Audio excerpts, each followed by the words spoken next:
4단계 균형, 밸런스. 사람들은 문제나 장애물을 스스로 만들어 놓고서는 또 그걸 극복하려고 힘을 허비한다. 일반적인 관점과 달리 트랜스서핑은 문제의 원인이 완전히 다른 측면에 있음을 보여준다. 자기 삶에서 이런저런 문제들을 어떻게 제거하나? 과잉 포텐셜. 염려하지 말고 자신을 챙기시라. 자연의 모든 것은 균형을 맞추려는 경향이 있다. 대기압의 차이는 바람에 의해 균등해진다. 온도 차이는 열 교환으로 상쇄된다. 모든 에너지의 과잉 포텐셜이 있는 곳이라면 어디서나 불균형을 없애기 위한 균형력이 발생한다. 이런 상황에 우리는 하도 익숙해서 이런 물음조차 제기하지 않는다. 왜 꼭 그렇게 되어야 하는 거지? 균형의 법칙이 왜 작동하나? 이런 물음에 답은 없다. 대체로 모든 법칙은 아무것도 설명하지 않으며 그저 사실을 확인할 뿐이다. 자연의 모든 법칙은 2차적이며 모두 균형 법칙에서 파생된다. 그런데 균형 법칙이 1차적이기 때문에 적어도 그렇게 보이기 때문에 그래서 자연에 왜 균형이 존재해야 하는지를 설명할 수는 없다. 더 엄밀히 말해 균형의 힘이 어디서 나오며 그것이 왜 있어야 하는지 설명하기 힘들다. 우리가 그것에 익숙해졌다고 해서 그것이 꼭 그렇게 되어야 한다는 뜻은 아니지 않는가? 우리는 단지 균형 법칙이 없다면 세상이 어떻게 될지 짐작만 할 수 있을 뿐이다.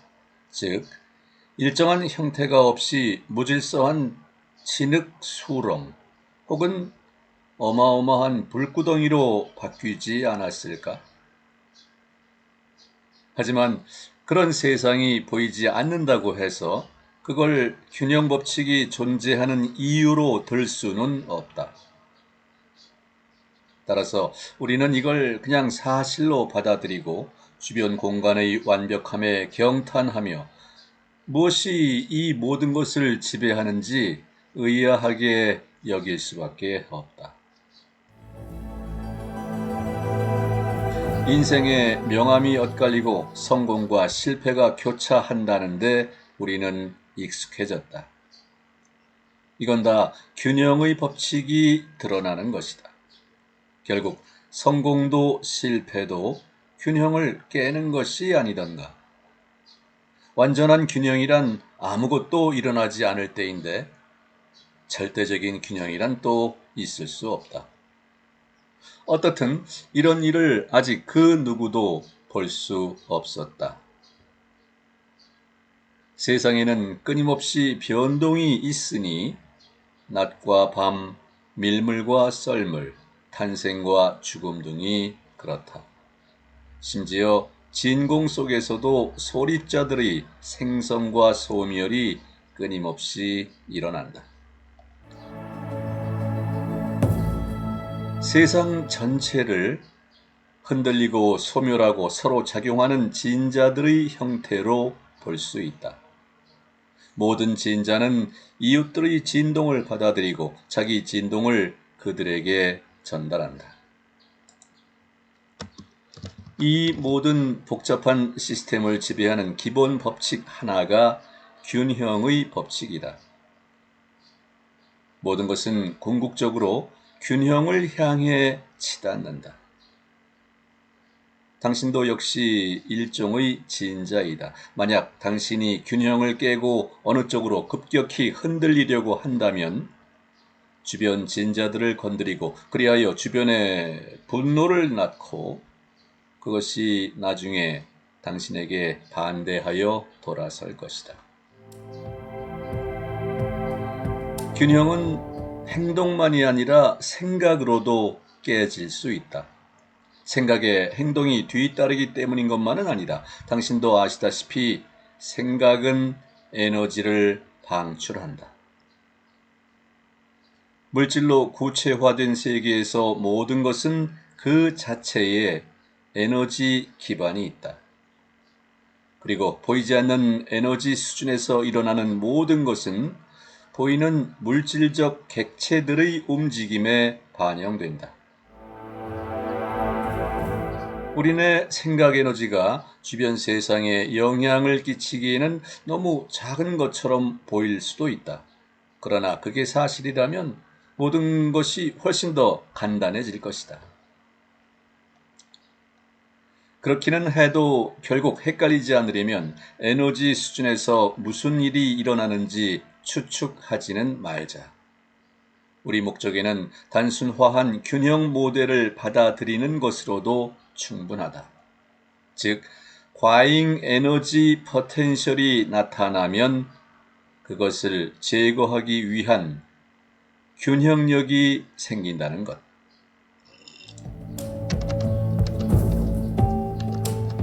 과잉 포텐셜은 어떤 객체에 지나치게 큰 의미를 부여할 때 생각 에너지에 의해 만들어진다. 예를 들어 두 가지 상황을 비교해 보자. 당신이 자기 집 마루에 서 있는 경우와 낭떠러지 끝에 서 있는 경우. 전자에서는 당신을 동요케 할 것이 전혀 없다. 그런데 후자에서는 상황이 매우 심각하다. 조금만 잘못 움직여도 돌이킬 수 없는 일이 발생한다. 에너지 차원에서는 당신이 그냥 서 있는 사실이 전자에서나 후자에서나 똑같다.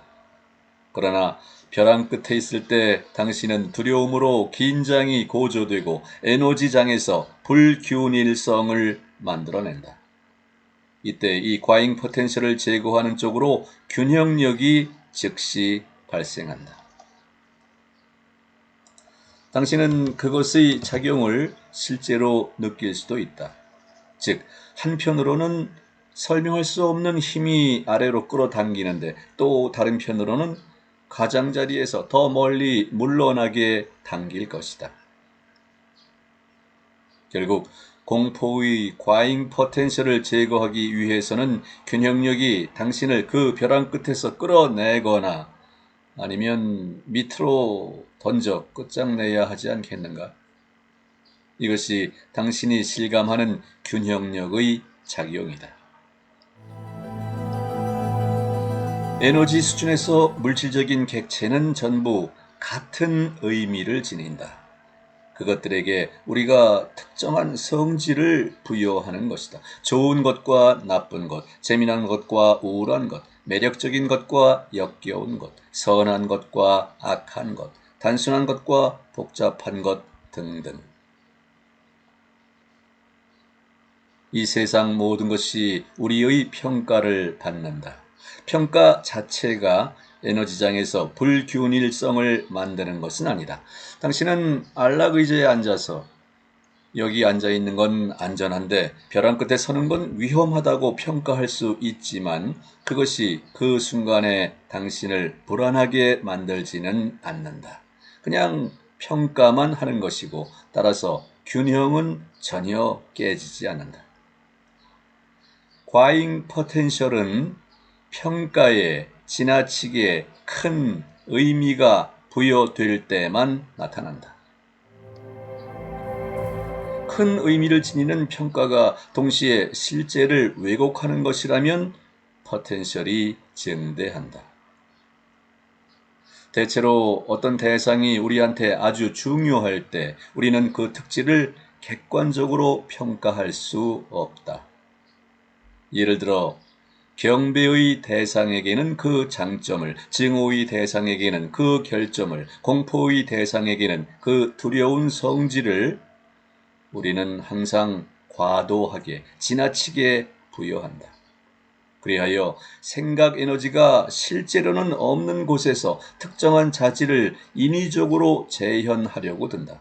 그런 경우 과잉 포텐셜이 생성되면서 균형력의 바람을 일으킨다.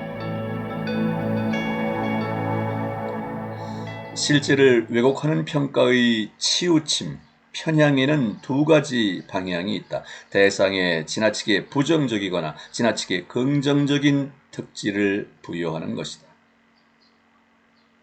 하지만 평가의 오류가 그 자체로는 아무런 역할도 하지 않는다. 이런 점에 다시 주목하시라. 편향적인 평가는 그 평가가 큰 의미를 지닐 때만 과잉 포텐셜을 일으킨다는 점. 구체적으로 당신에게 특히 중요한 것만이 당신의 평가에 당신의 에너지가 실리게 한다. 과잉 포텐셜은 보이지 않고 감지되지 않지만 그럼에도 사람들의 삶에서 중요하며 교묘한 역할을 한다. 이 과잉 포텐셜을 제거하기 위한 균형력의 작용이 우리네 문제들 대부분을 야기한다. 교묘함이란 사람이 자신의 의도와 정반대되는 결과를 얻는 경우가 많은데 그러면서도 무슨 일이 일어나는 것인지 전혀 알지 못한다는 뜻이다. 그런 까닭에 어떤 설명할 수 없는 사악한 힘이 혹은 머피의 법칙 같은 것이 작동한다는 느낌이 생긴다. 우리는 우리가 정말 원하지 않는 것을 어째서 얻게 되는지 얘기할 때 이 문제를 이미 다루었다. 거꾸로 우리가 정녕 원하는 것이 어떻게 우리한테서 빠져나가는지 다음 사례에서 살펴보자. 어떤 일에 온전히 전적으로 헌신하면 놀라운 결과를 얻을 수 있다는 견해가 있는데 이건 잘못된 것이다. 일에 몰두한다는 것이 저울의 한쪽에 그 일을 두고 다른 한쪽에는 나머지 모든 것을 둔다는 뜻임이 균형의 관점에서는 자명하다. 그러면 균형이 깨지고 그 후과가 금방 나타난다. 그 결과는 예상한 것과 정반대가 될 것이다. 만약 더 많이 일한다는 게 돈을 더 많이 벌거나 능력이나 자격의 향상을 뜻하는 것이라면 물론 노력을 좀 들여야 하며 나쁜 일은 전혀 일어나지 않을 것이다. 그러나 모든 것에는 정도가 있다. 만약 피로가 심하거나 일이 강제 노동같이 됐다고 느낀다면 속도를 늦추거나 아예 일을 바꿀 필요가 있다는 뜻이다.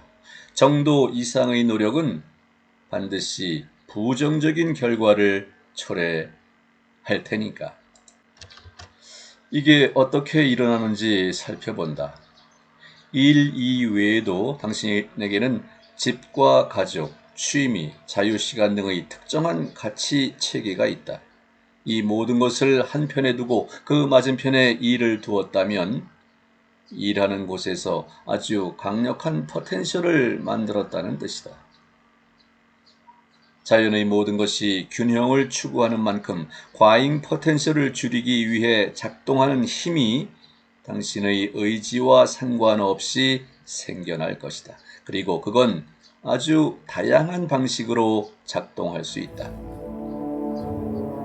예를 들어 당신은 과로로 병이 날 것이고 그렇게 되면 돈벌이 따위가 무슨 소용이 있겠는가? 또는 우울증에 빠질 수도 있다.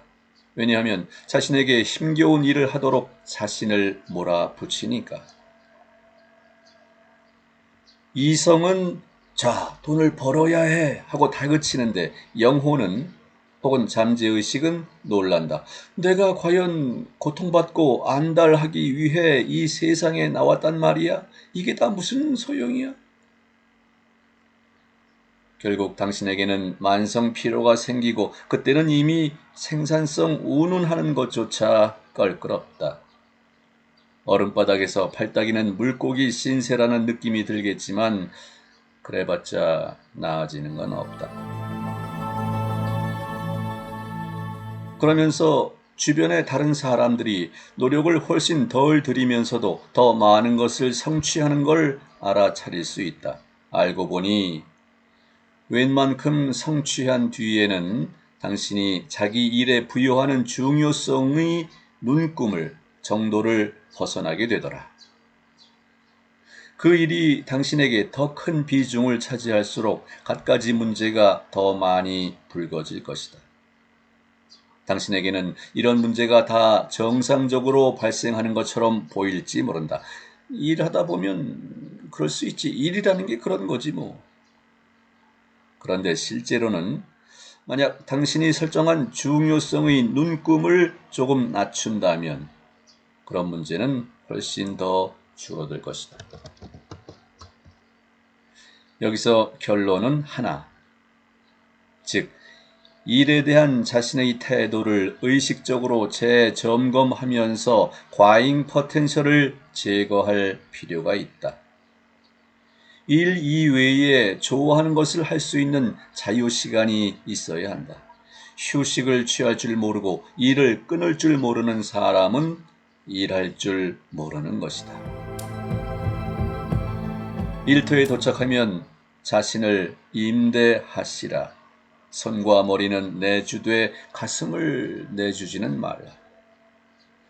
업무의 진자에게는 당신의 모든 에너지가 필요하지만 그 일을 하기 위해서만 당신이 이 세상에 온 것은 아니지 않는가?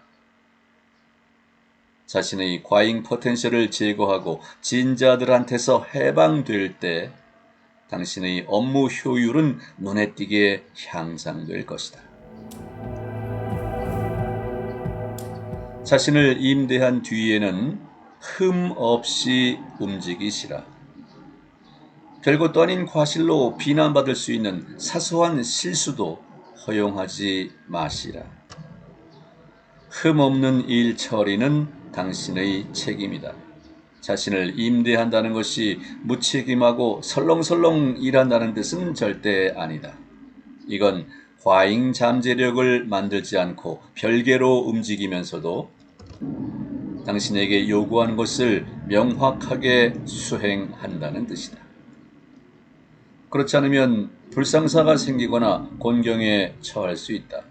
예를 들어 당신과 달리 일에 몰두하는 사람들이 직장에는 항상 있기 마련이다.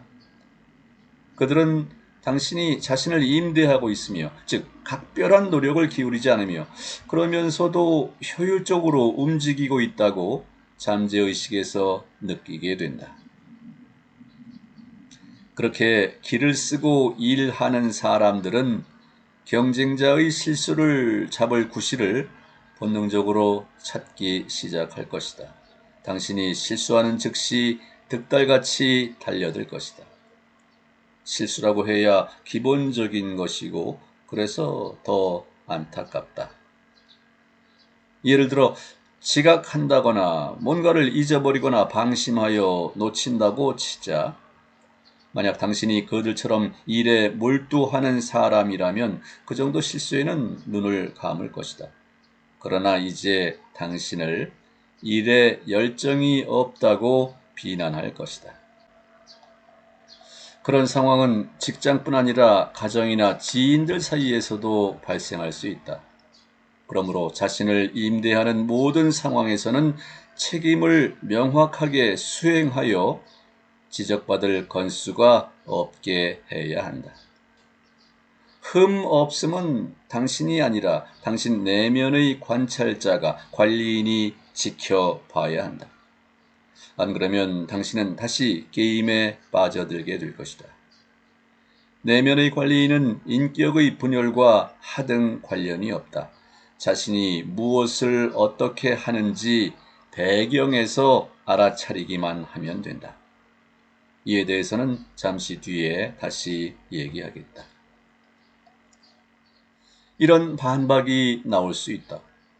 그럼 자기 일에 영혼을 쏟는다는 건 어떤가? 어떻지? 그건 어떤 일이냐에 따라 다르다. 일에 빠진다는 것은 그 일이 당신의 목표인 경우에만 정당화된다.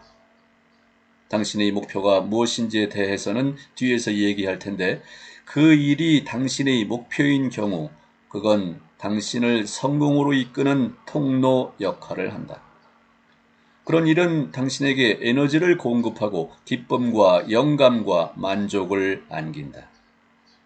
당신이 자기 일에 대해 확실하게 그렇게 말할 수 있다면 당신은 보기 드문 행운아 가운데 하나이며 그 무엇도 걱정할 필요가 없다. 지금까지 한 이야기가 다 학습이나 교육에도 똑같이 적용된다. 이번 챕터에서 우리는 과잉 포텐셜이 생겨나는 여러 상황과 균형력의 작동이 어떤 해로운 결과를 초래하는지 조목조목 살펴볼 것이다.